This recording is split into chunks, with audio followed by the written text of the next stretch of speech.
এই ভিডিঅ'বোৰ চাই আফচোচ কৰাৰ বাদে বৰ্তমান সময়খিনিত যে মই আৰু আপুনি কিবা কৰিব পাৰিম অন্ততঃ মোৰ বিশ্বাস নহয়। আৰু তাতকৈ ডাঙৰ কথা হ'ল যে সমস্যাসমূহ সংখ্যালঘু সম্প্ৰদায়ৰ লোকসকলৰ যে এই ক্ষেত্ৰতো আৰু কিবা কৰিব নোৱাৰিম, কাৰণ বৰ্তমান সময়ত চৰকাৰখনে সংখ্যালঘু মুছলমান মানুহখিনিক ফুটবলৰ নিচিনা ব্যৱহাৰ কৰি আছে।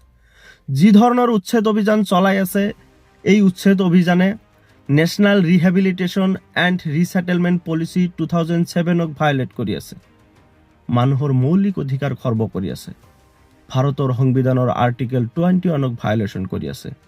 কিন্তু এই কথাসমূহ যদি আমি ক'বলৈ যাওঁ, দেখা যায় যে উচ্ছেদ অভিযান আৰু ত্বৰান্বিতহে হয়।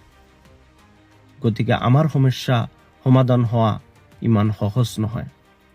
আৰু এটা কথা ঠিক যে আমাৰ এই সমস্যাসমূহ কিন্তু এদিন দুদিনত সৃষ্টি হোৱা সমস্যাও নহয়। আমাৰ এই সমস্যাসমূহ সৃষ্টি হৈছে আমি বিগত দিনবোৰত কৰি অহা কিছুমান ভুলৰ কাৰণেহে।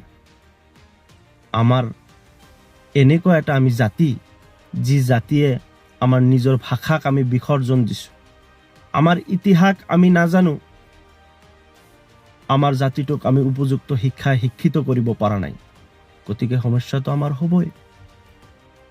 আমি মন্ত্ৰী বিধায়ক সৃষ্টি কৰিছোঁ ঠিকেই, কিন্তু আমি কোনোদিনেই এনেকুৱা নেতাক সৃষ্টি কৰা নাছিলোঁ যি নেতাই মেৰুদণ্ড চিধা কৰি আমাৰ অধিকাৰৰ হৈ মাত মাতিব। আমাৰ জাতিটো এটাই বস্তু শিকিছিলোঁ যে কেনেকৈ তৈলমৰ্দন কৰিব লাগে। গতিকে অসমখনত এতিয়াও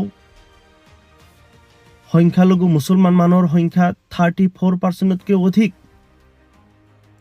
আমাৰ 2% যেনিবা প্ৰশাসনিক বিষয়া নাই, বাকীখিনিতো মই বাদেই দিলোঁ।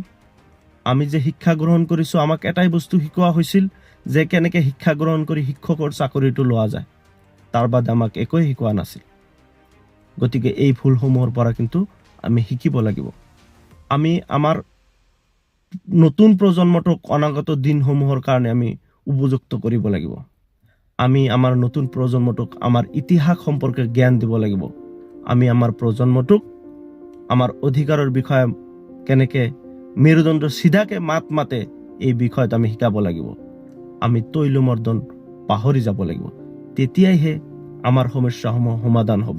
আমি বিভিন্ন সময়ত যদি কোনোবা নেতাই মাত মাতিছে, তেন্তে দেখিব সেই নেতাজনে আমাৰ না অধিকাৰৰ বিষয়ে জানে, না ইতিহাসৰ বিষয়ে জ্ঞান আছে, আৰু যিজন নেতাৰ তেনেকুৱা ধৰণৰ জ্ঞান আছে তেওঁ আকৌ মাত নামাতে। গতিকে এই কথাবোৰ আমি অনুধাৱন কৰি আমি অনাগত দিনবোৰৰ কাৰণে কিন্তু আমি সতৰ্ক হ'ব লাগিব। অন্যথা আমাৰ সমস্যাসমূহ এনেকুৱা ধৰণৰ সমস্যা হৈয়ে থাকিব, আৰু আগন্তুক দিনবোৰত ইয়াতকৈও ভয়াৱহ সমস্যা অহাৰ সম্ভাৱনীয়তা কিন্তু আপুনি নুই কৰিব নোৱাৰে। ধন্যবাদ।